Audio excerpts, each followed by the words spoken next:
1045 The Team, your home for New York Yankees baseball, and brought to you by our friends at Tech East Fire and Water Restoration. Your best way back to normal. Visit them online, tefirewater.com. Olney, Buster, you got a week away from me last week. Let's see how simpatico we are this week. I walked in here yesterday, Buster, and people that I borderline respect told me last night's Yankees game was a must-win. Well, let's start with this. I was just hoping that last week was the beginning of a long-lasting trend. No such luck. Okay, the fact that you're back on the show, and especially, it would have been nicer if we had. If the next time we talked would be a time when you wouldn't be in full panic mode over the Yankees. Okay, I'm assuming that you probably saw what happened this week. With them splitting a series with the Orioles, which is really difficult to do this year. And I figured that you're probably ready to jump off a bridge at some point. Look, it's a long season. Teams go up and down. I will say this. I do wonder if Sonny Gray had pitched poorly last night, if that may have accelerated the Yankees' efforts to upgrade the rotation, because let's face it, with the margin for error so small in the American League East, because the Red Sox are really good,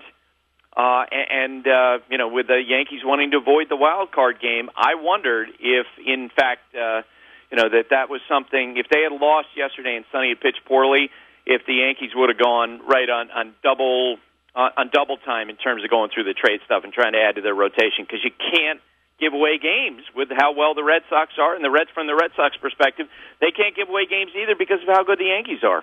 Buster, you're going to be shocked that I was the one who came on here yesterday and said, no, there are 72 games left. Pump the brakes. Don't believe you said that right off. I need audio evidence of that. Intern Brian, get to work. Go get that audio. No, look, I think this team is really, really good. I think there's a real legitimate chance that they end up with the wild card game because how good Boston is. And I'm not worried as long as they get to Boston. I think they match up well. But the one thing you did bring up that does cause me to freak out a little bit is who the heck is Sonny Gray? Like, you've known him, you followed him. What is he? Is he just the next guy who can't pitch in New York? But he may very well be that guy, and there's no getting around that. I mean, when you have an ERA that's over 8 in your home games at Yankee Stadium, then it raises questions about whether he is the next Kenny Rogers, if he is the next Denny Nagel. Ed Whitson going back to the 80s. I absolutely believe in that there are guys who are not suited to that marketplace, and I know the Yankees believe it. And here's the problem for Sonny. He pitched great yesterday, and that's tremendous, but it was against the Orioles, and he's just not going to have the opportunities before the trade deadline to rehabilitate that whole thing about whether or not he can pitch in New York, which is why, as I think we get close to the trade deadline, not only I think do the Yankees, will be in the market for one starting pitcher, I wonder if they're going to be in the market for two, and if they would flip Sonny Gray, who's got another year of control, 2019, before he becomes a free agent. Because if you're the Yankees, your big concern now is not necessarily about winning games in August. You want guys who you're going to feel very confident can win games in Yankee Stadium against great teams in the month of October. And as I say, I just don't think Sonny has enough time left to prove that he can.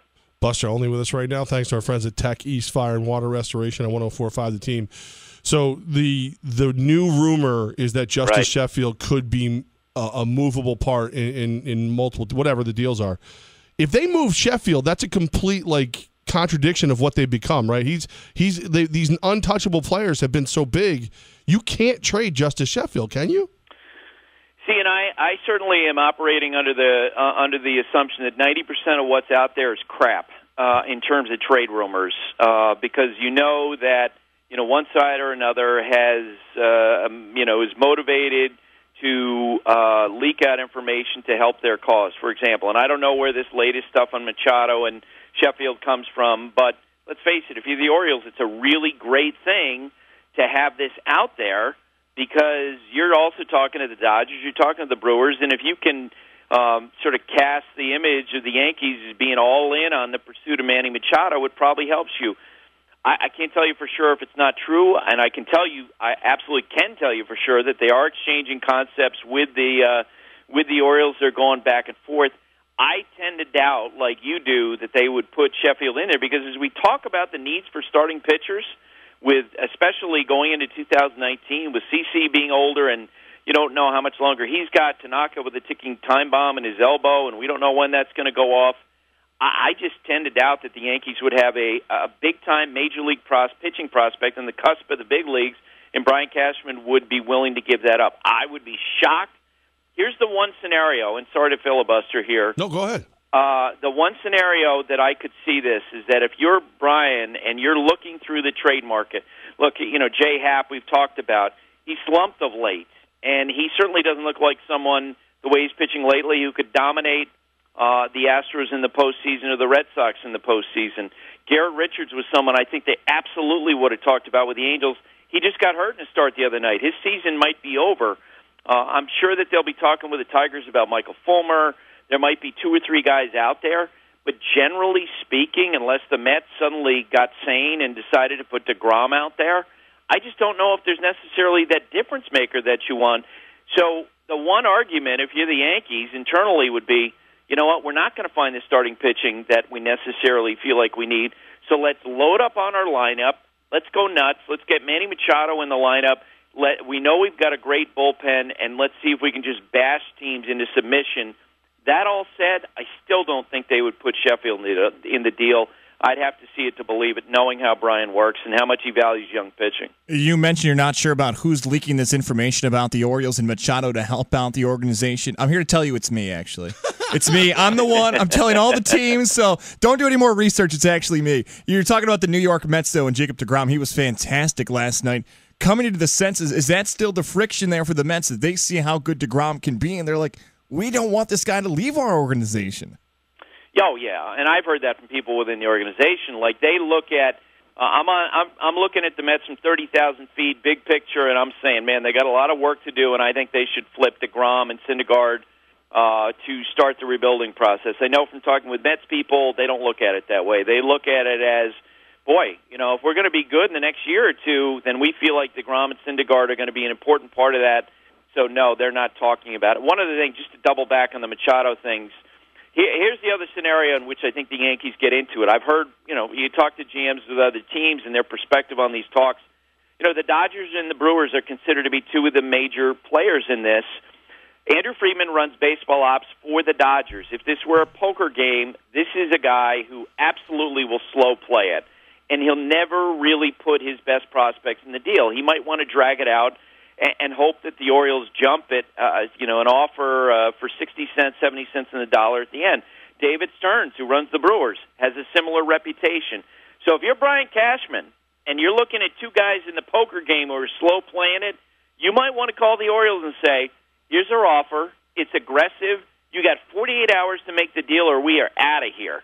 And take advantage of the fact that some of the other teams don't have a reputation involved in this, don't have a reputation of being willing to pay. More outrageous possibility for the New York Mets this season. Yoenis Cespedes playing first base or Tim Tebow playing in the majors?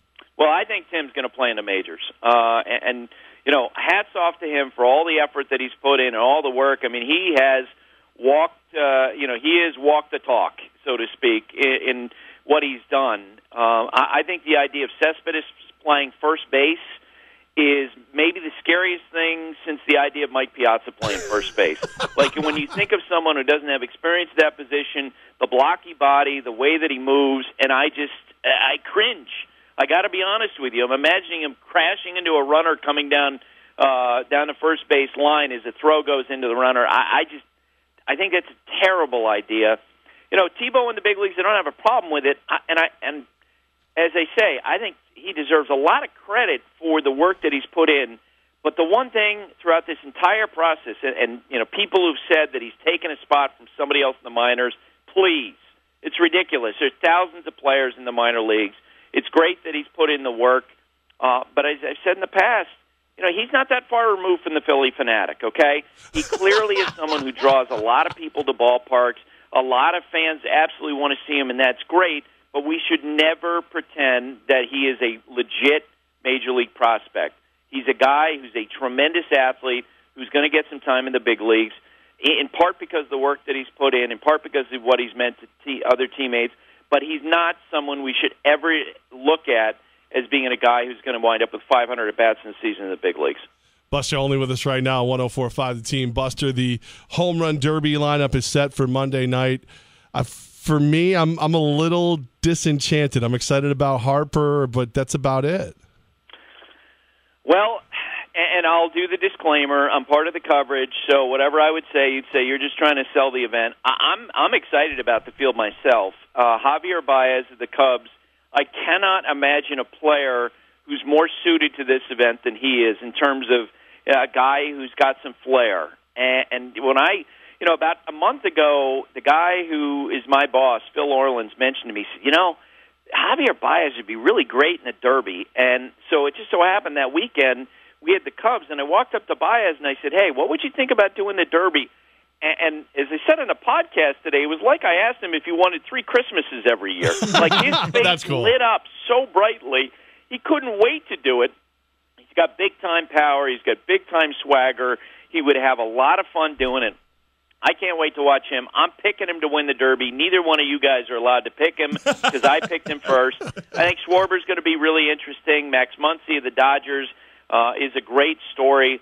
I'm excited. My son's favorite player is Freddie Freeman of the Braves. He's going to be in the Derby. It surprised me that he agreed to do it. I'm going to be really interested to see what he brings to the table. And Alex Bregman of the Astros, he's got the body of a sports writer. He's like 5'11", 175 pounds. I think, though, he's a baseball rat and he's a technician, and I know he's been thinking of ways to win this thing, and that'll be fun to watch. I love it. Buster, your excitement for the game is always fun when we get a chance to talk to you. I'm going to ask you the dumbest question I've asked you in a long time. Oh, boy. That's a high standard right there. Go ahead. or low. Meme shows up on my Facebook. It's you've been kidnapped. The characters from the last TV show you watched are trying to rescue you. Who's coming to save you, Buster Olney? The last TV show I watched? I got nothing for you that. I can't even remember the last TV show I watched. I will tell you, this is 100% a true story.